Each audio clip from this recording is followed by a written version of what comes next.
അതുകൊണ്ട് മദ്ഹബിന്റെ ഇമാമിങ്ങൾ ചെയ്തത് ഖുർആനിന്റെയും ഹദീസിന്റെയും വെളിച്ചത്തിൽ അതിൽ വന്ന കാര്യങ്ങൾ അവർ ക്രോഡീകരിച്ചു വെച്ചു. അവർക്ക് കിട്ടിയതിന്റെ വെളിച്ചത്തിൽ ഇത്രയുമേ ചെയ്തിട്ടുള്ളൂ. ഇത് തന്നെയാണ് മദ്ഹബ് വേണ്ട എന്ന് പറയുന്ന ആളുകളും ചെയ്യുന്നത്. സത്യത്തിൽ എന്താ അവർ ചെയ്യുന്നത്? കൈ എവിടെ കെട്ടണം? അത് ഷെയ്ഖ് അൽബാനി പറഞ്ഞു. മുസ്നദ് അഹമ്മദിൽ യഹ്യ ഇബ്നു സഈദുൽ ഖത്താനിന്റെ റിവായത്ത് വരുന്നു, നബി തങ്ങൾ നെഞ്ചിൽ കെട്ടിയെന്ന്. നമസ്കാരത്തിൽ എന്തോദണം?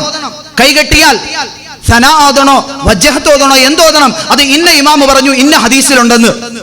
ഇങ്ങനെ ഒരു നമസ്കാരത്തിൽ 100 ഇമാമിങ്ങൾ 100 റിവായത്ത് അനുസരിച്ച് പറഞ്ഞത് ഇവരെടുക്കുന്നു. ഇതേ പണി തന്നെ ഇമാം അബൂ ഹനീഫയെ പിൻപറ്റുന്ന ആളുകൾ ചെയ്യുന്നു. നമസ്കാരത്തിൽ കൈ എവിടെ കെട്ടണം? ഇമാമുൽ ആലം അബൂ ഹനീഫ റഹിമഹുല്ല പറയുന്നു, നമസ്കാരത്തിൽ നബി തങ്ങൾ ഇന്ന സ്ഥലത്ത് കൈ കെട്ടിയതായിട്ട് ഇന്ന ഹദീസിലുണ്ട്, അതുകൊണ്ട് നെഞ്ചിന്റെ പൊക്കിളിന്റെ താഴെ കൈ കെട്ടണം. സനാ ഓതണം, നബി തങ്ങളിൽ നിന്ന് ഇന്ന ഹദീസ് വഴി സ്ഥിരപ്പെട്ടിട്ടുണ്ട്. ഇപ്പം നമ്മൾ ചെയ്യുന്നത് ഇമാം അബൂ ഹനീഫ അല്ലെങ്കിൽ ഇമാം ഷാഫിഈ, അഹ്മദ് ബിൻ ഹംബൽ, ഇമാം മാലിക് ഇവരിൽ ഏതെങ്കിലും ഒരാളുടെ അഭിപ്രായത്തെ പൂർണ്ണമായിട്ട് സ്വീകരിക്കുന്നു. ഇവരോ 100 പേരുടെ ആളുകളെ അഭിപ്രായത്തെ സ്വീകരിക്കുന്നു. അപ്പൊ പിന്നെ തോന്നും ഇമാം ഷാഫിയുടെ കിതാബ് എടുത്ത് നോക്കിക്കഴിഞ്ഞാൽ, ഷാഫി ഫിഖ് നോക്കിക്കഴിഞ്ഞാൽ അതിൽ തെളിവില്ലല്ലോ എന്ന്. അത് ഈ മദ്രസയിൽ പഠിപ്പിക്കുന്ന ദക്ഷിണയുടെ സമസ്തയുടെയൊക്കെ മദ്രസയിൽ പഠിപ്പിക്കുന്ന ഷാഫി ഫിഖ് എടുത്ത് നോക്കിക്കഴിഞ്ഞാൽ അതിൽ തെളിവ് പറയാൻ പറ്റൂല. കാരണം ഏതെങ്കിലും ഒരു ഹദീസ് കൊണ്ടല്ല ഒരു മസല പറയുന്നത്. ഒരു മസലയ്ക്ക് തന്നെ ചിലപ്പോൾ 10ഓ 100ഓ ഹദീസ് എടുക്കേണ്ടി വരും. ഇമാം അഹ്മദ് റഹ്മഹുല്ല, ഇമാം അബൂ ഹനീഫ റഹ്മഹുല്ലയുടെ സദസ്സിൽ ഇരിക്കുന്നു. ആരോ വന്ന് മസല ചോദിച്ചു. ഇമാം അഹ്മദ് റഹ്മഹുല്ല പറഞ്ഞു ഇമാം അബൂ ഹനീഫയോട് ചോദിക്കാൻ. ഇമാം അബൂ ഹനീഫയോട് മസല ചോദിച്ചു. മസലയ്ക്ക് ഉത്തരം പറഞ്ഞു. ഇമാം അഹ്മദ് അത്ഭുതപ്പെട്ടു. ചോദിച്ചു, എവിടുന്നാണ് ഈ ഹദീസ് കിട്ടിയത്? എവിടുന്നാണ് ഈ മസല പറഞ്ഞത്? നിങ്ങൾ എനിക്ക് പറഞ്ഞു തന്ന ഇന്ന ഇന്ന ഹദീസുകളിൽ നിന്നാണ് എനിക്ക് ഈ മസലകൾ കിട്ടിയത്. ഏത് ഹദീസ്? അഹ്മദ് റഹ്മഹുല്ലയുടെ മുമ്പിൽ ഇമാം അബൂ ഹനീഫ റഹ്മഹുല്ല 1 മണിക്കൂറോളം ധാരാളം ഹദീസുകൾ പറഞ്ഞു കൊടുത്തു. ആ ഹദ്ദസ്തുക ബിഹി ഫീ 100 യൗമിൻ ഹദ്ദസ്തനി ബിഹി ഫീ സഅത്തിൻ വാഹിദത്തിൻ. 100 ദിവസം ഞാൻ നിനക്ക് പഠിപ്പിച്ചു തന്ന ഹദീസ് ഒരൊറ്റ മസലയ്ക്ക് വേണ്ടി ഒരൊറ്റ മണിക്കൂർ കൊണ്ട് നീ എന്റെ മുമ്പിൽ പറഞ്ഞു തീർത്തല്ലോ എന്ന് മുഹദ്ദിസീങ്ങളുടെ നേതാവായ അഹ്മദ് റഹിമഹുല്ല ഇമാം അബൂ ഹനീഫ റഹ്മഹുല്ലയോട് പറയുന്നു. അപ്പം ഒരു ഹദീസിൽ നിന്നല്ല ഒരു മസല പറയുന്നത്. നമസ്കാരത്തിന്റെ മസല, ഒരു മസല പറയുന്നത് ഒരു ഹദീസിൽ നിന്നല്ല, 100 കണക്കിന് ഹദീസിൽ നിന്ന്. ഹദീസ് മാത്രം മതി എന്ന് പറയുന്ന ആളുകൾ മനസ്സിലാക്കാൻ വേണ്ടി ഇമാം അഹ്മദ് റഹ്മഹുല്ല ഇമാം അബൂ ഹനീഫ റഹ്മഹുല്ലയെ നോക്കിയിട്ട് പറഞ്ഞു, യാ മഅശറൽ ഫുഖഹാ അൻതുമുൽ അതിബ്ബ വനഹ്നു സയാദില. നിങ്ങളാണ് ഡോക്ടർമാർ, ഞങ്ങൾ വെറും മരുന്ന് കച്ചവടക്കാർ മാത്രമാണ്. മരുന്ന് ഞങ്ങളുടെ കയ്യിലുണ്ട്. ഏത് ഗുളികയും അതിന്റെ ഗുണവും അതിന്റെ മേന്മയും പരിശോധിച്ച് നിങ്ങളുടെ കയ്യിൽ കൊണ്ടുതരാൻ ഞങ്ങൾക്കറിയാം. പക്ഷെ ഏത് ഗുളിക ഏത് സ്ഥലത്ത് ഉപയോഗിക്കണമെന്ന് നിങ്ങൾക്ക് അറിയാവൂ എന്ന് അബൂ ഹനീഫയെ നോക്കിയിട്ട് മുഹദ്ദിസീങ്ങളുടെ ഇമാം ബുഖാരി, ഇമാം മുസ്ലിം ഇവരുടെയൊക്കെ ഉസ്താദുമാരുടെ ഉസ്താദായ സാക്ഷാൽ മുഹദ്ദിസായ ഇമാം അഹ്മദ് റഹിമഹുല്ല പറയുന്നു. ഹദീസ് മതി, മദ്ഹബ് സ്വീകരിക്കേണ്ട എന്ന് പറയുന്ന ആളുകളും മദ്ഹബ് വേണമെന്ന് പറയുന്ന ആളുകളുടെയും വ്യത്യാസം സാധാരണക്കാർക്ക് മനസ്സിലാക്കാൻ ഈ ഒരൊറ്റ സംഭവം മതി. പനി വന്നു കഴിഞ്ഞാല് ഡോക്ടറിന്റെ അടുക്കൽ നമ്മൾ പോകുമോ?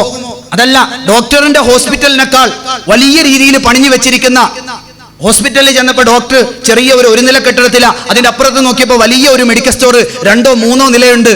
അപ്പൊ പനി വന്ന ഒരാള് ഈ ചെറിയ പീടികയിൽ ചെറിയ മുറിയിൽ ഇരിക്കുന്ന ഡോക്ടറിന്റെ അടുക്കൽ പോകുമോ? അതല്ല, ഈ വലിയ മെഡിക്കൽ സ്റ്റോർ നടത്തുന്ന മെഡിക്കൽ സ്റ്റോറുകാരന്റെ അടുക്കൽ പോയിട്ട് അവന്റെ അസുഖം അയാളോട് പറഞ്ഞിട്ട് അവിടെ കാണുന്ന നല്ല ചുമന്നതോ അല്ലെങ്കിൽ പച്ചയോ കണ്ടാല് പെട്ടെന്ന് ആകർഷിക്കുന്ന ഗുളിക വാങ്ങി കഴിക്കുമോ? ഇത് മാത്രം ചിന്തിച്ചാൽ മതി.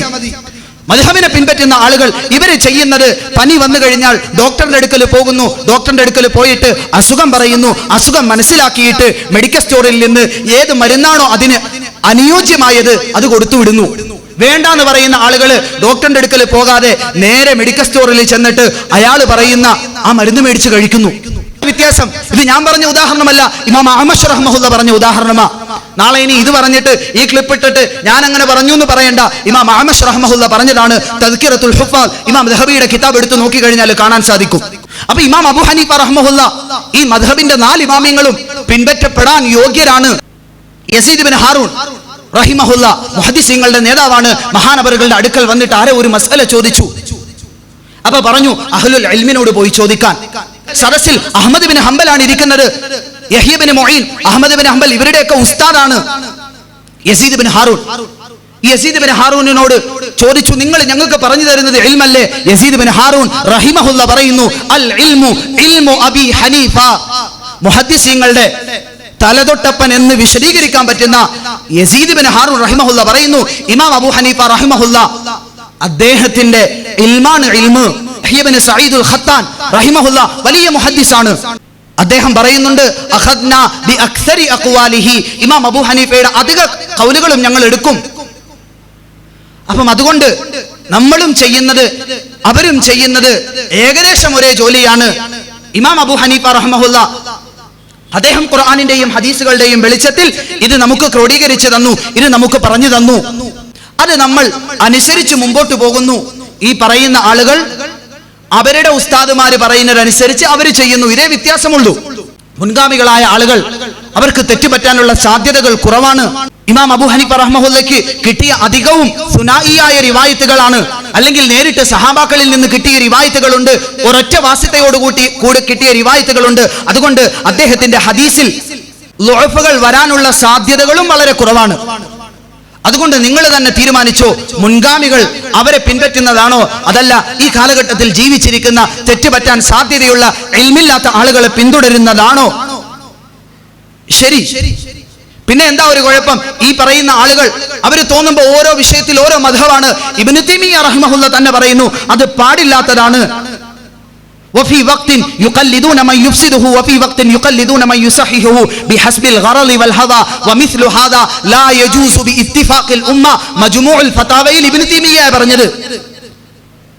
മദ്ഹബിന്റെ ഇമാമിയങ്ങൾ നൂറുകണക്കിന് സ്ഥലങ്ങളിൽ പറഞ്ഞിട്ടുണ്ട്, പക്ഷെ അത് പറയാൻ സമയമില്ല, അത് പറഞ്ഞിട്ട് കാര്യവുമില്ല. അതുകൊണ്ടാണ് ഇബ്നു തൈമിയ്യയുടെ ഇബാറത്തുകൾ തന്നെ പറയുന്നത്. ഇബ്നു തൈമിയ്യയാണ് പറഞ്ഞത്, തോന്നുമ്പോൾ ഒരാളെ പിൻപറ്റും, പിന്നെ തോന്നുമ്പോൾ അപ്പുറത്ത് പോകും. 2 കൊല്ലം ഒരു ഗ്രൂപ്പിൽ നിൽക്കും, 3-ാമത്തെ കൊല്ലമാകുമ്പോൾ അപ്പുറത്തെ ഗ്രൂപ്പിൽ പോയിട്ട് ഞങ്ങൾക്ക് അത് മതി എന്ന് പറയും. 4-ാമത്തെ കൊല്ലം ഈ 2 ഗ്രൂപ്പിൽ നിന്നും കുറച്ച് ആളുകളെ വെച്ചിട്ട് പുതിയ ഗ്രൂപ്പ് ഉണ്ടാക്കി ഇത് മതി എന്ന് പറയും. ഇബ്നു തൈമിയ്യ റഹ്മഹുല്ലാഹ് പറയുന്നു, ലാ യജൂസു ബി ഇത്തിഫാഖിൽ ഉമ്മ, ഉമ്മത്തിന്റെ ഐക്യകണ്ഠേന അഭിപ്രായം ഇത് അനുവദനീയമല്ല.